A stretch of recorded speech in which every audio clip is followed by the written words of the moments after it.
우리의 믿음은요, 우리가 인생을 살면서 역경, 고난, 어려움을 겪지 않는 사람은 아무도 없을 것입니다.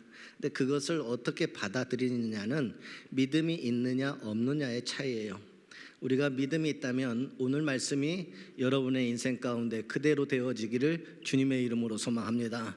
고난을 받는 것은 위로함을 받기 위함이고, 위로함은 또 다른 소망을 주시기 위함이고, 또한 또 다른 소망은 우리와 함께 가는 믿음의 이제 친구들, 형제 자매들, 또 많은 사람들을 위로하여 주고 그들의 마음 가운데 구원의 역사가 일어나게 해 주실 줄 믿습니다.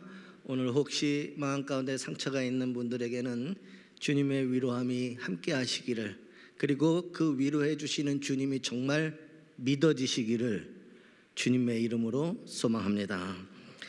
역경을 당해본 사람은 비슷한 역경을 당한 사람의 마음을 잘 알고 이해를 합니다. 왜냐하면 내가 그 마음 아픔을 이미 먼저 경험했기 때문에 그게 얼마나 아픈지를 잘 알고 있다는, 얼마나 힘든지를 알고 있다라는 거예요. 이미 역경을 당해본 사람이 현재 역경을 당하고 있는 사람과 대화를 하면 역경 중에 있는 사람이 바로 공감도 하고 큰 위로를 받습니다. 그러나 경험이 없는 사람과 대화를 나누면 작은 위로함을 얻을 수는 있겠지만 그 대화를 통하여서 참된 위로와 만족함을 누릴 수가 없다라고 하는 것이죠. 과연 어떠한 사람이 믿음 안에서 훌륭한 위로자가 될 수 있을까? 저는 이렇게 이야기하고 싶습니다. 주님을 믿는 믿음 안에서 역경을, 고난을 당해본 사람, 고난에 참여했던 그 사람이 정말 훌륭한 위로자가 될 수 있다라고 생각을 합니다. 고통을 겪고 고생을 하고 외로움을 당하고 또 파탄을 겪으면서 하나님께서 주시는 위로함을 체험한 사람이기 때문이라는 거예요. 그는 이미 하나님이 주시는 위로를 그 고난과 역경을 통하여서 체험했다라고 하는 거예요. 그래서 그가 이 세상 그 누구보다도 참된 위로자가 될 수 있다라는 거예요. 그러한 사람은 역경을 겪으면서 하나님을 찾게 되어지고 또 하나님께 위로를 받아 봤기 때문에 그의 마음은 넓어 깊어져서 이해력도 있고 관용도 있고 지혜도 있고 올바른 판단력과 따뜻한 가슴이 있습니다. 그래서 역경은, 고난은 이제 당해본 사람들은 다른 사람들에게 좋은 위로자가 될 수 있습니다.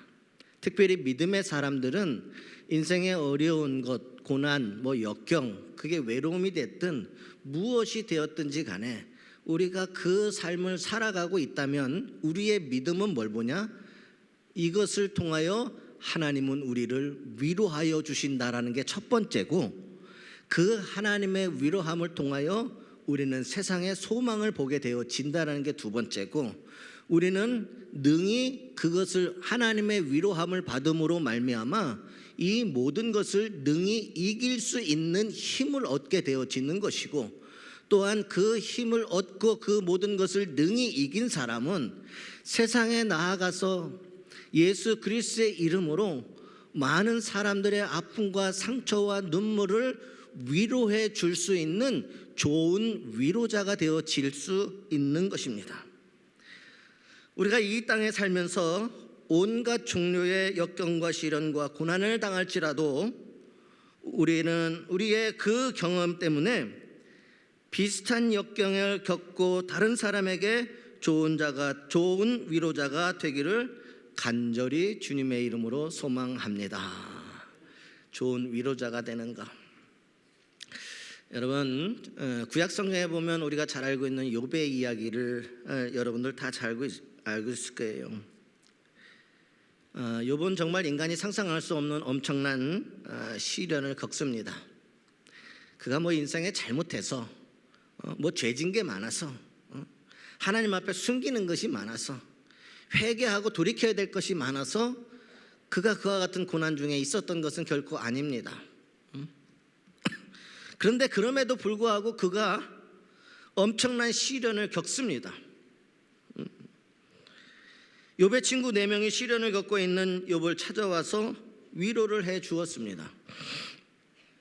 친구들은 7일 동안 아무런 말 없이 고통당하는 욥과 함께 슬퍼했습니다. 함께 눈물을 흘려줬습니다. 아무 말도 욥에게 하지는 않았지만 그 7일간의 시간은 욥에게는 큰 위로의 시간이 되었다라는 사실이에요. 그런데 문제는 8일째부터 문제가 생기기 시작을 합니다. 7일까지는 아무 말도 하지 않았고 같이 울어주고 같이 슬퍼해주고 같이 손을 잡아주었어요. 그들이 그 욥에게 한 것은 아무것도 없습니다. 아무 말도 하지 않았어요. 단지 울고 있는 욥에 같이 울어줄 뿐이었다라는 거예요. 그런데 문제가 생기기 시작한 것은 8일째부터 문제가 생기기 시작하는데 7일 동안에는 말없이 욥과 고통을 나누고 지지하여던 친구들이 8일째부터는 욥이 왜 고생하는지 이성적 대답을 제시하려고 한 것입니다. 내가 왜 고생하는지 인간의 생각과 판단과 이성적인 그러한 대답을 제시하고자 하는 거예요. 욥, 네가 고난당하는 거는 이런 것 때문에 고난을 당하여 하나님은 이러한 하나님이야. 그렇기 때문에 욥아, 네가 위로함을 받기 위해서, 네가 이 고난에서 다시 회복되기 위해서는 이렇게 해야 되라고 이제 이성적 대답을 제시해 주면서부터 이 위로함이 되어지지 못했다라고 하는 사실입니다.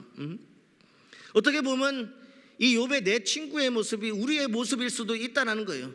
나는 무엇인가 위로해주고 싶었어요. 나는 위로해 주려고 그 친구를 만났어요. 근데 막상 그것이 위로가 되는 것이 아니라 오히려 내가 해주려고 했던 그 말들이 때로는 상처가 될 수도 있고 더 어렵고 고통을 당할 수도 있다라고 하는 사실입니다. 이와 같은 경우에는 우리가 참된 위로자가 될 수 없고 믿음의 사람들은 결단코 이와 같은 인생을 살아서는 안 된다라는 거예요.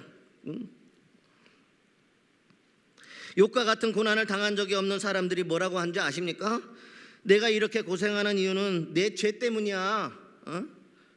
네가 죄를 졌으니까 하나님께서 이렇게 하시는 거 아니겠어? 뭔가 잘못한 것이 분명히 있고 내가 하나님 앞에 숨기는 것이 있고 회개하지 않은 것이 있기 때문에 그런 것이야. 우리는 알지는 잘 못해. 근데 모든 것을 다 알고 계시는 하나님은 분명히 너에게 숨겨놓은 죄가 있기 때문에 이와 같이 고통스럽게 했을 거야. 그것을 생각해서 찾아내고 내가 아무 이유 없이 고생을 한다는 것은 있을 수 없는 일이니까 고난과 역경은 절대로 그냥 오는 것이 아니니까 분명히 죄의 대가라고 하는 것을 욥아 너는 알아야 되는 거야. 자신들은요 이성적인 대답을 제시하고자 위로하고자 했던 그 말들이었는데 그 말들이 위로가 아니었다라고 하는 사실입니다. 그들은 설명하기 시작을 했어요. 이건 이렇게 해야 돼, 저건 저렇게 해야 돼, 이때는 이렇게 하는 것이 맞는 거야. 그것이 마치 욥을 위로하는 양 지금 이야기하고 있다라는 거예요. 여러분 욥기 1장에서부터 37장까지요. 욥기가 42장까지 나온다 그러면 무려 37장까지요. 그 긴 시간 동안요 4명의 친구들이 번갈아 가면서 때로는 야단도 치고 때로는 설명도 하고 이해시키려고 따지기도 하고 책망도 했습니다. 고난 속에 있는 욥은 이들 때문에 위로를 받은 것이 아니라 더 죽을 지경이 되어져 버렸다라고 하는 사실이에요. 그래서 37장까지 그 이야기가 계속 반복되어지는 거예요. 여러분 우리도 그때가 얼마나 많이 있어요. 야, 저 사람이 말이야 앞에서는 얘기가 못해도요 뒤에 가서 저 사람 벌 받는 거 저 사람 다 이유가 있을 거야. 저 집이 저렇게 되는 거 그래 맞아 저 집이 저렇게 하니까 됐지. 우리가 얼마나 그런지 몰라요. 물론 여기 계신 분은 한 분도 안 하는 것처럼 저를 쳐다보고 계신 것. 근데 우리는 그것뿐만 아니에요. 내가 싫어하는 사람, 내가 미워하는 사람들은요, 저 집은 그냥 그래 그러니까 하나님이 저 집 망하게 했지, 이런 경우가 얼마나 많은지 몰라요. 내가 미워한다는 거 하나, 내가 싫어한다는 거 하나 때문에 그들이 고난 중에 고통 중에 있는데도 불구하고 오히려 그것을 문제시되고 그래. 이것은 하나님께서 원하시는 참된 위로함이 아니라고 하는 거죠.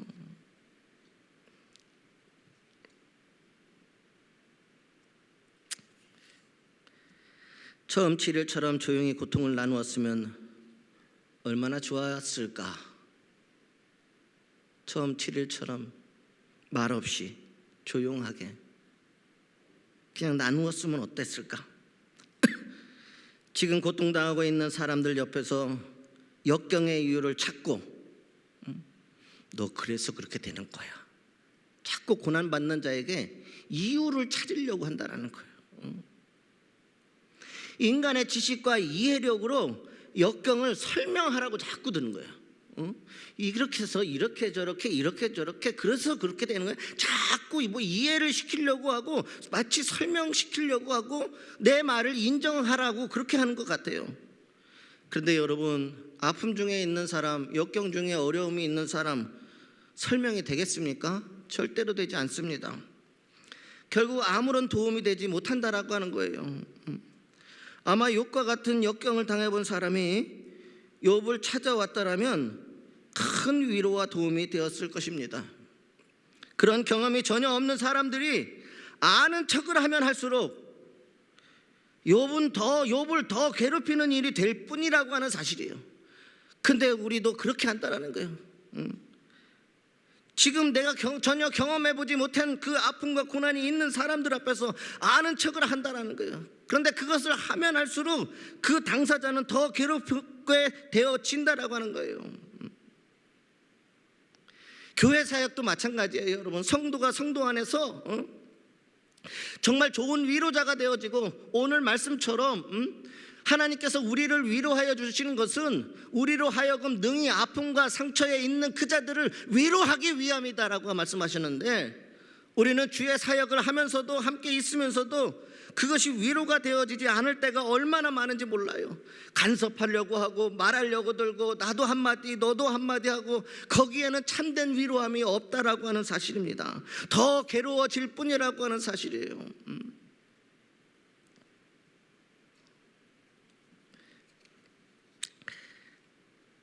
인간의 위로에는 한계가 없습니다. 한계가 있습니다.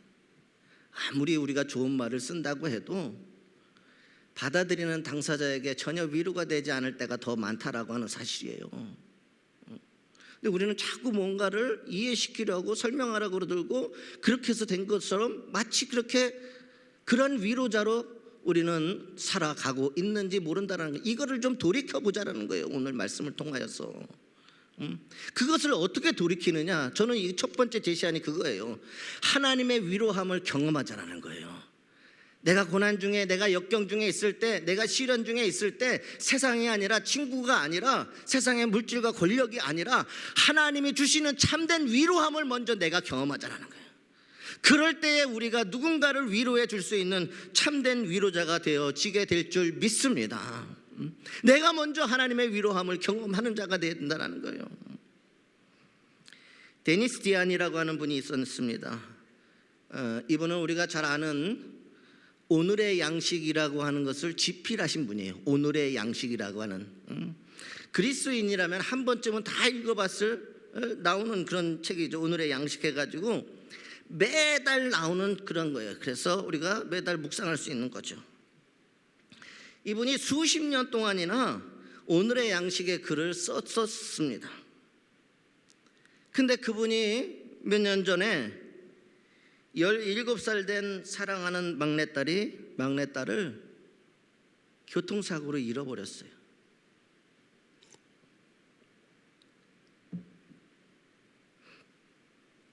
이 비극적인 사건이 일어나자 이 디안 목사님은 더 이상 글을 쓸 수가 없었습니다. 아니, 글이 써지지 않았었겠죠. 목사님 자신과 가족들에게 위로가 필요한 시간에 남을 위로하는 글을 쓸 수가 없었던 것입니다. 여러분, 위로가 필요한 시간에 남을 위로하는 글을 쓸 수 없다는 거예요. 목사님의 딸은 너무나 좋은 아이였습니다. 아름다운 미소를 가지고 있었고 삶에 대한 사랑과 경건함이 있었던 자녀였어요. 다른 사람들을 배려하는 마음이 컸고 많은 사람들에게 감명을 주었던 좋은 딸이었는데 갑자기 세상을 떠난 것입니다. 오랫동안 하나님을 믿은 목사님은 이해가 되지 않았어요. 이해가 되지 않았어요.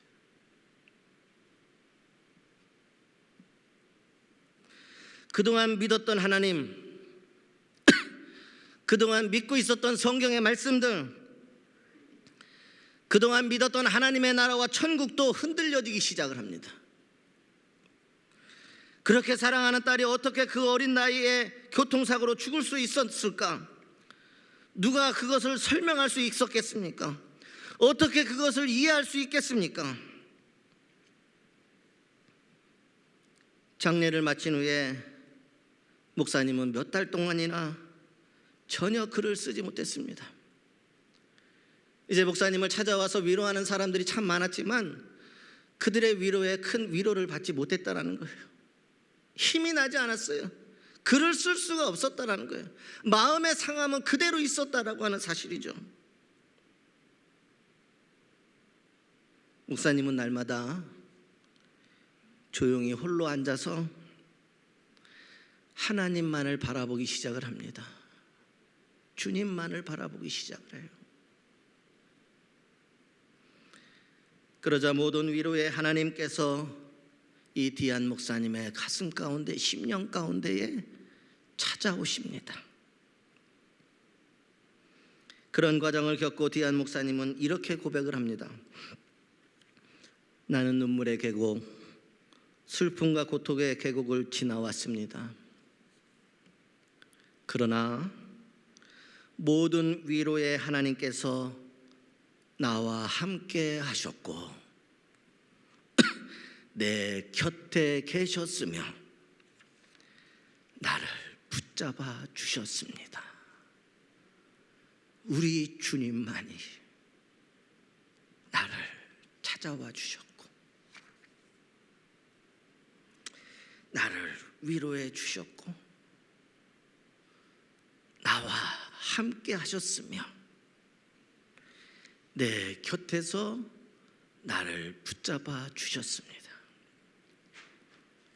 주님의 그 위로함을 경험하고 나니까 주님이 나를 어떻게 하셨는지, 주님이 나의 마음 가운데 어떻게 다가오셨는지를 깨닫게 되어졌다라는 거예요. 세상이 아닌 주님만이 나의 참된 위로자가 되어서 아무것도 더 이상 할 수 없었던 나에게 주님이 위로함을 주셨다라고 말씀하시면서 나를 찾아와 나를 여전히 붙잡고 계시다라고 고백했습니다. 목사님은 자신의 아픔과 슬픔과 고통을 세상이 아닌 하나님께 가져갔습니다. 하나님께 가지고 갔다는 거예요. 사람은 위로할 수 없으나 위로의 하나님께서 위로해 주셨고 그분은 다시 일어났습니다. 그때 이후로 오늘의 양식에 쓴 그분의 글들을 보면 과거 어느 때보다 더 위로가 넘치고 은혜가 풍성하고 이해와 사랑이 깊어진 것을 많은 독자들은 발견하게 되어집니다. 왜 그렇습니까? 고난을 스스로 경험해 보았기 때문이라는 거예요. 그리고 그 고난 가운데 있을 때에 하나님이 자신을 어떻게 위로해주고, 이제 자신의 방법으로 세상의 사람들을 위로하려고 했던 것이 아니라 이제 하나님이 나에게 주신 그 참된 위로함으로 그들을 이해하고 그들을 사랑하고 그 예수의 그 사랑으로 그들을 위로하기 시작했다라고 하는 사실입니다. 고난을 스스로 경험해 보았기 때문이라고 하는 사실이에요. 그리고 그는 고난을 예수의 위로함을 통하여 능히 그 고난과 싸워서 이겼고, 이제는 그 고난을 겪고 있는 다른 모든 사람들에게 당신도 예수와 함께 예수님의 참된 위로함을 받으면 이 고난을 능히 싸워서 이길 수 있게 되어질 뿐만 아니라 능히 당신의 이 고난이 이제는 유익한 것이 되어져서 누군가를 살리고 누군가의 마음을 상처하고 누군가를 위로해주는 그러한 위대한 인생으로 살게 되어질 것입니다라고 하는 선언을 하게 되어진다라는 겁니다. 적어도 우리 그리스도인들은 이와 같은 위로함을 가지고 세상을 위로하고 또한 모든 믿음의 형제 자매들을 위로할 수 있기를 주님의 이름으로 소망합니다.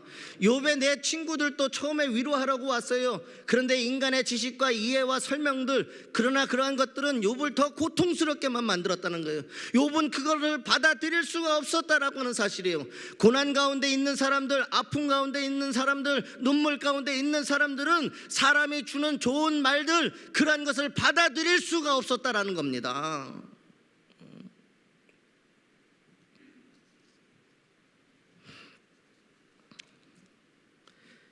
전에 그와 같은 극심한 고난을 경험한 적이 없었고 성경 공부와 묵상을 통해 글을 썼던 목사님, 이제는 엄청난 아픔과 고통, 슬픔과 안타까움, 외로움과 이별이라고 하는 것을 거치고 성령의 감동으로 글을 쓰기 시작했기 때문에 수많은 많은 독자들에게 큰 위로함과 큰 은혜가 되어진 것을 믿으시기를 주님의 이름으로 소망합니다.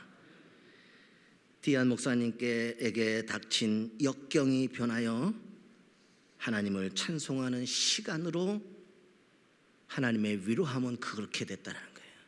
고난을 변화시켜서 하나님을 찬송하는 자로 다시 세웠다는 거예요.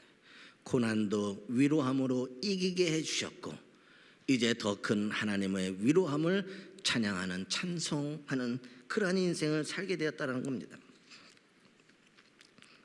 여러분, 고린도후서 1장 3절에 사도 바울은 찬송하리로다라고 말씀을 시작을 합니다. 그런데 여러분, 고린도후서는요, 사도 바울이 가장 고통이 심하고 마음이 아픈 시기에 쓴 글이 고린도후서예요. 너무나도 감당하기 힘든 여러 가지 일들, 너무나도 고통이 심하고 너무나도 마음이 아픈 그 시기에 사도 바울이 쓴 것이 고린도후서예요.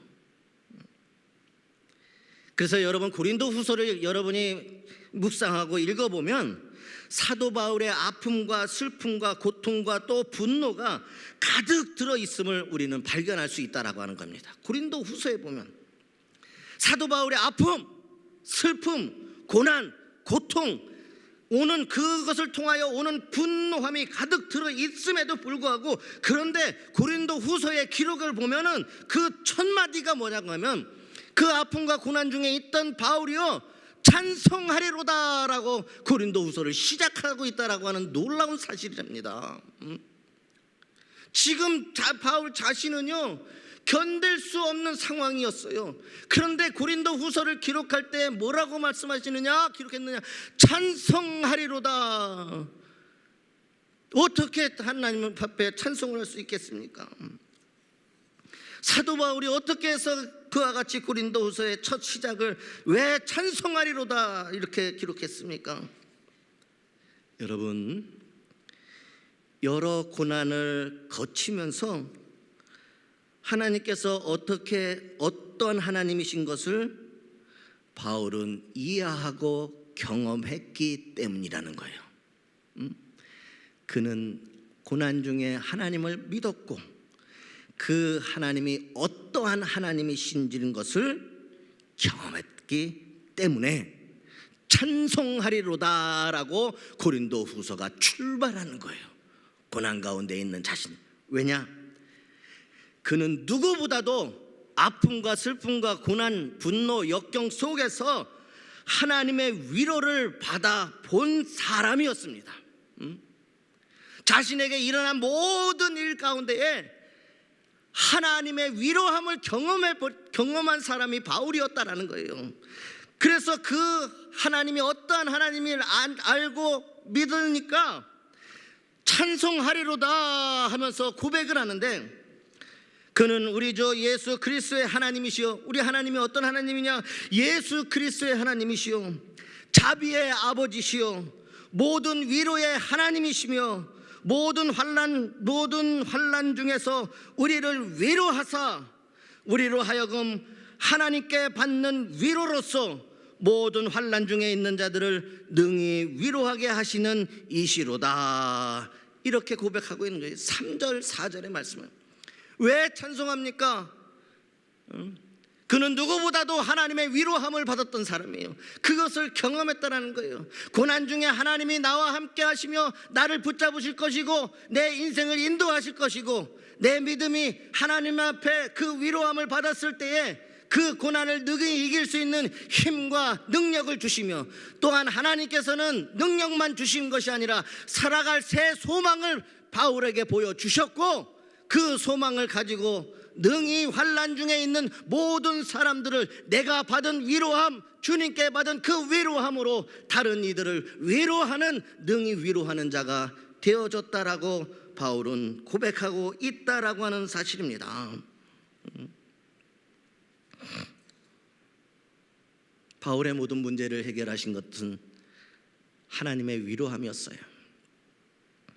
환난이 닥친 사람은 세상에서 완전한 위로를 얻지 못합니다. 누군가 위로해 주지 않으면 그의 인생은 낙심할 수도 있고 믿음의 상처를 입을 수도 있습니다. 누군가 그에게 위로함을 줘야 되는데 위로함을 주지 못한다면, 우리가 그에게 위로함을 주지 못한다면 그는 낙심할 수밖에 없고 믿음에도 상처를 받을 수밖에 없다는 거예요. 그러나 분명한 사실 한 가지는, 이때 사람이 아닌 하나님이 위로해 주신다라고 하는 사실입니다. 하나님이 위로해 주신다. 우리의 억울함을 들으시고 우리의 상처를 말끔히 씻겨 주십니다. 우리가 하나님의 위로함을 받으면 다른 사람도 위로할 수 있습니다. 그러나 우리가 안타깝게도 단 한 번도 하나님의 위로함, 참된 위로함을 경험해 보지 못하면 우리는 위로자가 아니라 누군가에게 끊임없이 위로라고 하는 말로 상처를 주고 고통을 주는 자가 될 수도 있다라고 하는 사실이에요. 참된 위로자가 되기 위해서는 세상의 지식과 경험과 좋은 미사구가 아니라 내 고난과 내 아픔 중에 나를 위로해 주시는 하나님을 만나는 것이고, 그리고 그 하나님을 만남으로 위로함을 받음으로 인하여서 능히 그 고난과 싸워 이기게 하여 주시고, 더 나아가서 누군가에게 좋은 위로자로 살아가게 되어질 줄 믿습니다. 그러니 하나님께서 주시는, 여러분에게 주시는 때로 아픔과 고난과 이러한 인생의 역경들은 그 속에는 하나님의 선하신 계획함이 있어요. 왜? 그것을 통하여 참된 위로자인 하나님을 만나게 하시고, 나에게 믿음이 있어서 그러한 상황 속에서도 나를 여전히 붙잡아 주시고 인도해 주심을 믿어지게 하시고, 새로운 소망을 가지게 하여 주시고, 나도 누군가에게 좋은 위로자의 삶을 살게 하여 주실 줄 믿습니다. 우리가 환난 중에 위로함을 받음으로 환난을 겪은 다른 사람도 위로할 수 있습니다. 하나님께서 다른 사람을 위로할 힘까지 주시기 때문입니다. 하나님이 주시는 위로는 나누면 나눌수록 능력을 발휘하는 것입니다. 여러분, 우리 하나님은 위로함을 주시되 넘치도록 주시는 하나님이십니다. 그래서 우리의 인생 가운데에 우리를 살리고도 남는 충분한 위로함이, 그래서 넘치고도 남는 위로함이라는 것은 다른 사람에게도 나누어 줄 수 있는 그러한 위로함을 우리가 받게 되어질 줄 믿습니다. 주님의 위로하심이 왜 중요하냐? 주님에게 있는 소망을 우리에게 나누어 주시는 은혜의 시간이기 때문이라. 원래 하나님이 가지고 있는 것을 우리에게 나누어 주신다는 거예요. 하나님이 가지고 있는 소망들이 주님이 우리를 위로하여 줌으로 위로의 약속들은 또 다른 우리에게 소망이 되어진다는 거예요. 환난은 누구에게나 찾아옵니다. 하나님이 우리를 절대 외면하시지 않는다라는 믿음을 가지면 환난을 겪어도 흔들리거나 넘어지지 않습니다. 하나님은 위로로서 성도들에게 견고한 소망을 갖게 하십니다. 하나님이 위로의 선물로 견고한 소망을 주시는 것입니다. 이는 하나님이 가지신 소망이 우리에게 나누어 주시는 것입니다. 그러므로 사도 바울은 성도들이 환난에게 승리할 수 있다라고 하는 믿음을, 확신을 가지기를 원했고, 우리도 하나님으로부터 반드시 위로함을 받고 힘을 얻는다라고 하는 믿음을 가지고 살 수 있기를 주님의 이름으로 소망합니다. 하나님은 위로의 하나님이신데 환난 중에 위로해 주시는 하나님이심을 믿어야 합니다. 우리는 결코 홀로가 아닙니다. 여러분 인생이 외롭고 여러분들이 누군가에게 상함을 받고 살아가는 하루하루가 지치고 낙심이 되는 순간이 올 겁니다. 그때 우리의 믿음은 뭘 봐야 되느냐? 하나님을 바라보면 우리 하나님은 결코 나를 홀로 두시지 아니하시는 하나님이십니다.